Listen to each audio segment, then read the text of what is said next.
The zipper rasped like sand in a tide pool, too loud for a bookstore that smelled of peppermint tea and lemon cleaner, while sun slanted through the front windows in clean stripes that made everything look calmer than it was.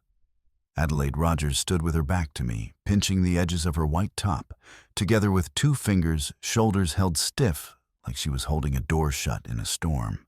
"Can you get the zipper, please?" she asked, voice level. Before I settled into writing, I spent a decade auditing disaster claims policies, timelines, denials that hid behind polite language, so the sound of a stuck zipper and the sound of a system refusing to budge felt uncomfortably similar. My hands hovered a beat in the air behind her, then closed around the cool metal pull. It snagged halfway up. I eased it down a fraction, flattened the fabric with two fingertips, like I was smoothing a brittle page, and tried again.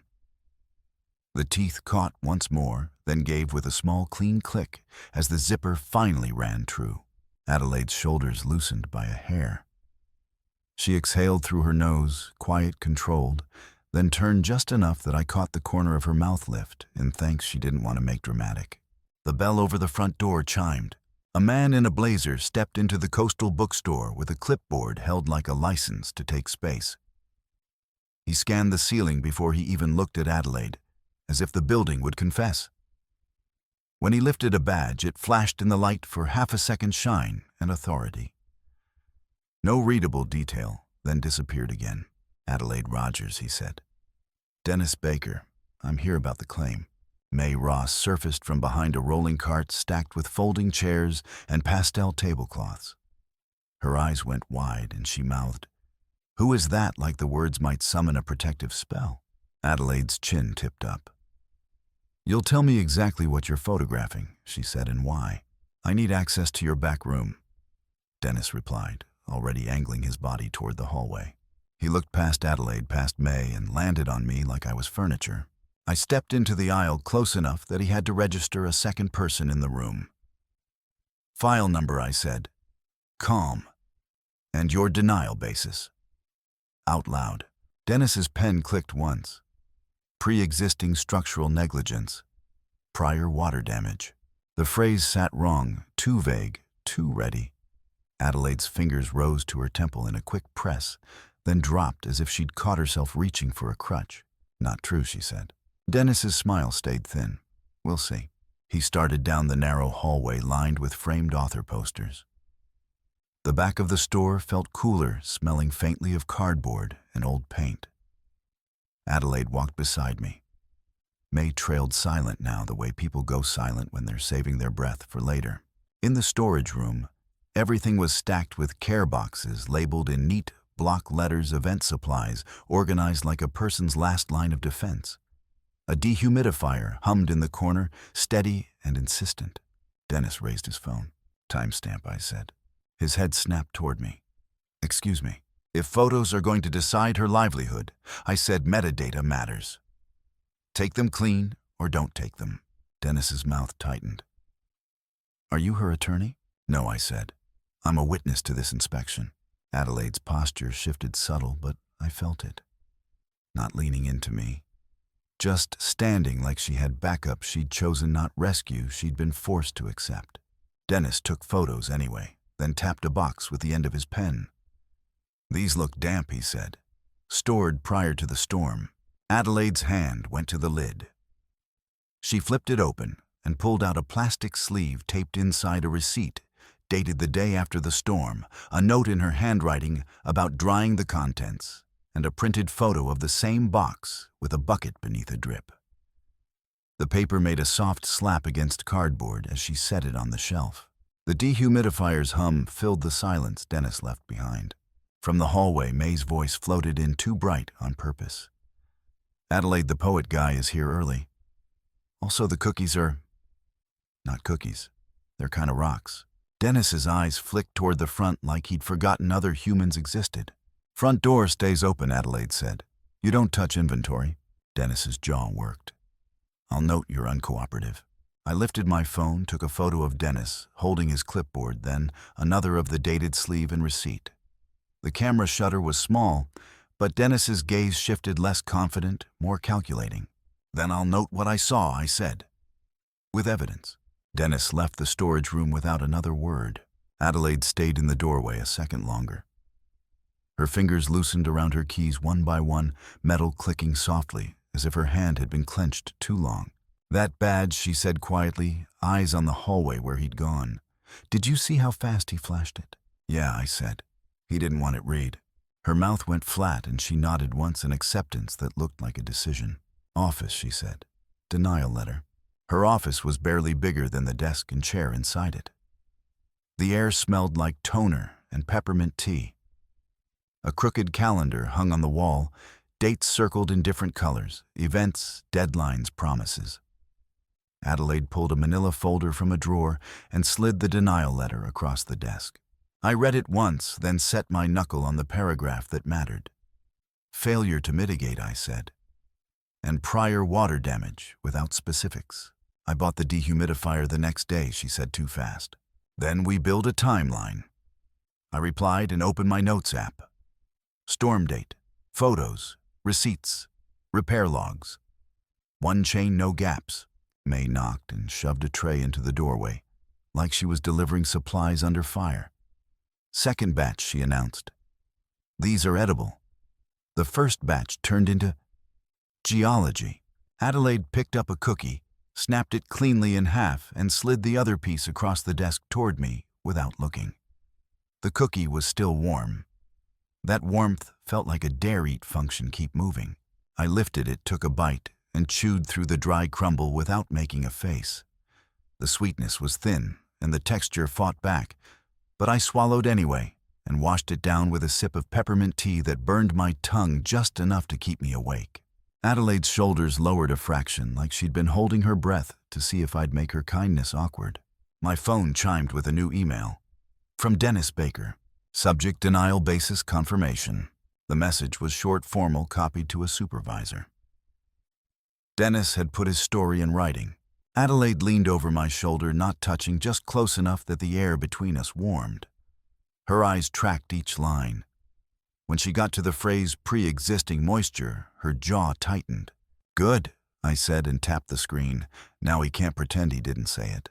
Rain began tapping the front window, soft and steady, as if the weather had decided to join the documentation. "If I push this," I said, turning toward her, "it gets louder." Not dramatic, just official. Adelaide didn't answer with words. She pulled a blank authorization form from her drawer. The pen scratched across paper, quick and clean. She signed her name with one decisive stroke and slid it back to me like she was handing over a tool, not a favor. "Send it," she said. "I'm done being rushed in my own store." The printer whirred. The scanner beeped. The email went out with a soft whoosh. Out front, the bell chimed again, someone leaving after browsing, unaware of the quiet war happening behind the counter. The poetry reading that evening was supposed to be easy. Soft lights, folding chairs, a microphone that squealed once, before May fixed the cable with the expression of a person who'd survived worse. Adelaide moved through the crowd with steady hands, passing out programs, greeting regulars, thanking strangers. Her mouth held a polite curve, but every so often her fingers flicked to her temple, quick as a blink. Near the back, a man in a scarf leaned close to someone and whispered, "I heard she's closing. Insurance won't cover. Must have been neglect." The words floated over the quiet room like dust. I stepped into the aisle, keeping my voice calm enough to sound like a correction, not a confrontation. "Storm knocked out power half the street," I said. "Maintenance records here are solid. If you're curious, ask her directly instead of guessing." The whisperer's cheeks flushed. He muttered an apology and looked down at his shoes. Adelaide didn't look at me right away. She finished what she was doing, because she always finished what she was doing, then passed close enough to murmur, "Thank you," without breaking stride. When the last poem ended and the applause faded, Adelaide locked the front door and flipped the sign to closed. The bell's final chime sounded like the end of a round. In the sudden quiet, the dehumidifier hummed in the back, like a reminder that the building never stopped working against her.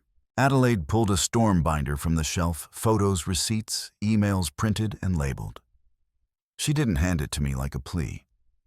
She placed it on the corner table with a wobbly leg, like an offering to the process. I opened it, and paper slid against paper with that dry, promising soundproof stacking up. Late that night, I sat at that same corner table laptop open. The wobbly leg made the screen tremble with every keystroke, until May appeared with blue painter's tape crouched and stabilized it with the seriousness of someone bracing a bridge. On the cookie tray, a sticky note read, "Don't die of work. Also, don't let Dennis win." May had written it in thick marker, the letters slightly crooked like she'd rushed. Adelaide sorted inventory tags behind the counter under the warm pool of a desk lamp. The bookstore smelled like peppermint tea and old paper and sugar crust from cookies that had survived the day. An email pinged Dennis's supervisor, asking why I had authority to request documents. Adelaide didn't hesitate. She slid the signed authorization form back across the table, her finger tapping the signature line once. "Attach it," she said. "Copy whoever you need." The next morning the landlord called. Adelaide put him on speaker without looking at me, but her fingers tightened around the phone until the plastic creaked. "I heard you're having trouble with insurance," he said, voice too cheerful. "I need assurance you can pay next month. Maybe you could sublet or sell inventory. I know a buyer." Adelaide's breath came out slow. The bakery's cinnamon smell seeped in next door like cruel comfort. "No," she said. "I'm not selling." "I'll come by today at 2, he said, and hung up. Adelaide set the phone down carefully, like any sudden movement would break something. 2, she said. "He'll try to corner me." "Not alone," I said. I opened an email draft and typed a single-line request. "Please communicate in writing regarding tenancy matters." May appeared with her phone and the blue tape still on her fingers. "I will stare," she declared. "I have a stare that has ended friendships." At 2 o'clock, the landlord arrived, smiling like a billboard. Adelaide met him at the counter. May sat nearby, loudly checking emails, her thumb tapping her screen like a metronome. "These are uncertain times," the landlord said, eyes sliding around the store like he was measuring resale value. Adelaide slid a folder across the counter. Payment history, insurance dispute letter. The printed request for written communication. The paper landed with a soft slap that made the landlord's smile twitch. "You're being difficult," he said. Adelaide's mouth tightened, then lifted sharp, controlled. "I'm being documented," she replied. The room went still. Even the bell over the door stayed quiet because May had flipped the sign to private meeting.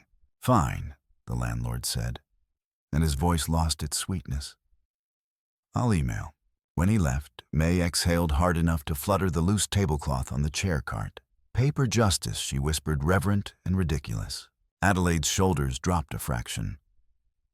She reached for her peppermint tea mug, took one slow sip, and the steam fogged her glasses briefly before clearing again. The inspection on March 22nd arrived like a door slam. Dennis returned with an engineer, Alfonso Flores, carrying a hard case. Dennis flashed his badge again, quick, slippery, unreadable. Alfonso moved through the store with a moisture meter and infrared camera. He paused near the back wall and murmured, "Pattern suggests wind-driven intrusion." Dennis snapped, "You can't conclude that." Alfonso didn't raise his voice. "I can state what the readings allow," he said, and kept scanning. Adelaide stood nearby with her arms folded, eyes sharp. The dehumidifier hummed behind us, stubborn as a heartbeat. When Alfonso finished, Dennis cleared his throat. "Discrepancies," he announced. "Prior water damage note." "Show me," Adelaide said. Dennis produced a printed page and held it up like a verdict. "Contractor report," he said. Adelaide leaned in. Her eyes moved fast over the header. "That's not my letterhead," she said. She traced the phone number with her fingertip. "And that area code isn't local." May, hovering, hissed, "Wrong." Dennis snapped his folders shut. "We're done." Adelaide stepped forward. Her voice came out clean. "You brought that paper into my store," she said. "You don't leave without naming where it came from." Dennis's mouth opened, then closed. His eyes flicked toward the door. I lifted my phone and took photos. Dennis holding the page, the inspection sign-in sheet, the timestamp on the wall clock. The camera shutter sounded small, but Dennis's shoulders stiffened like he'd realized the room was filling with witnesses he couldn't shoo away. Alfonso lingered a beat, his gaze briefly meeting Adelaide's. "Get the full file," he said quietly. "There are inconsistencies." Then he left. Adelaide's hands started to shake. She gripped the counter-edged nails, pressing into wood. I didn't reach for her hand. I opened the supply drawer, pulled out a pair of knit gloves I'd brought in my jacket pocket earlier, cheap, soft, practical, and held them out. Adelaide stared at them, then slid them on. The yarn rasped lightly against her skin. Her fingers still trembled, but the tremble lost its sharpness. She exhaled long and slow, and the breath made a faint fog on her glasses. "I'm filing the complaint," she said, and her voice held. She opened her laptop and typed the first line herself. A case number came back 2 days later.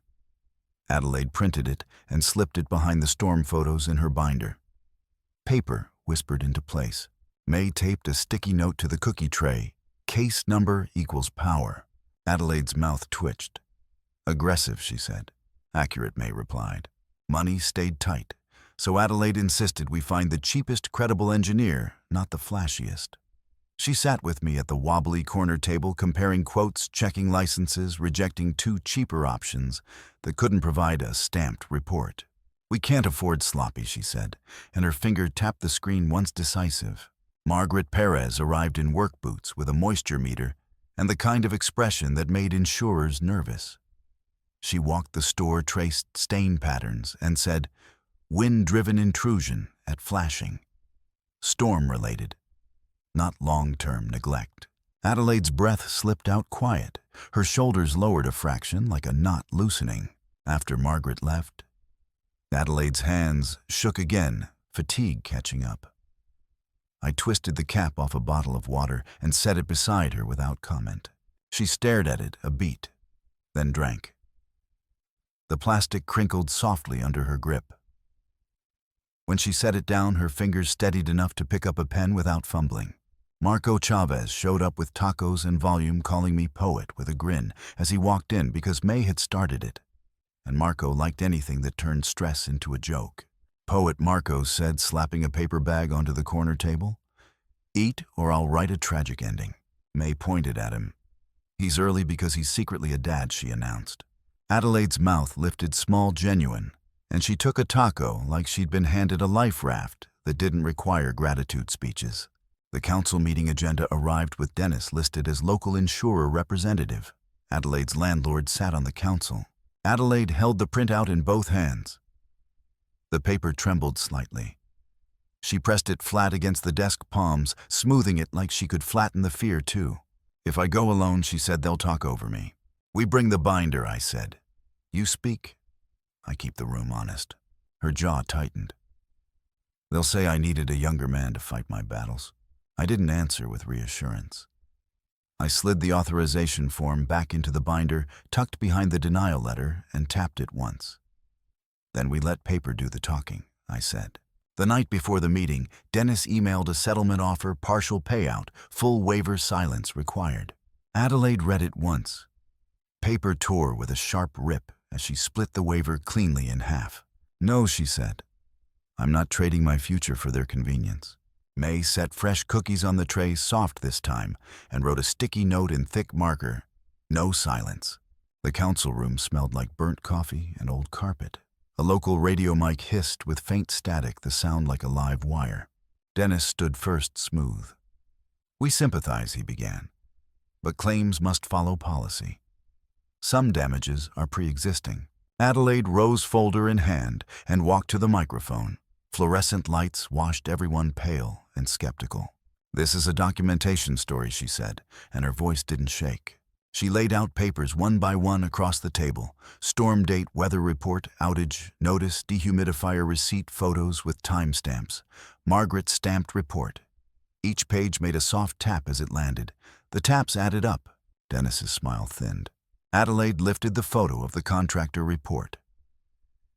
During inspection, she said Mr. Baker presented this without naming its source. The phone number is not local. The letterhead is not mine. The council chair leaned forward. "Mr. Baker," he said, "your company can clarify this with the state insurance commissioner. If you refuse to produce the full claim file sources and notes, I will forward this meeting's recording and her complaint case number for review." The radio mic hissed louder in the quiet that followed. Dennis's pen clicked once too fast. "We will comply with regulatory requests," Dennis said, voice tight. Outside afterward, coastal wind cut cold. Adelaide's keys jingled too loud in her shaking hand. I pulled the knit gloves from my pocket again and held them out. Adelaide slid them on yarn, rasping softly. She exhaled long enough to fog her lenses, then wiped them clear with the back of her wrist. May bounced beside her and whispered paper justice like she was savoring the words. The full claim file arrived within 48 hours, hundreds of pages, in a PDF that scrolled like a long hallway.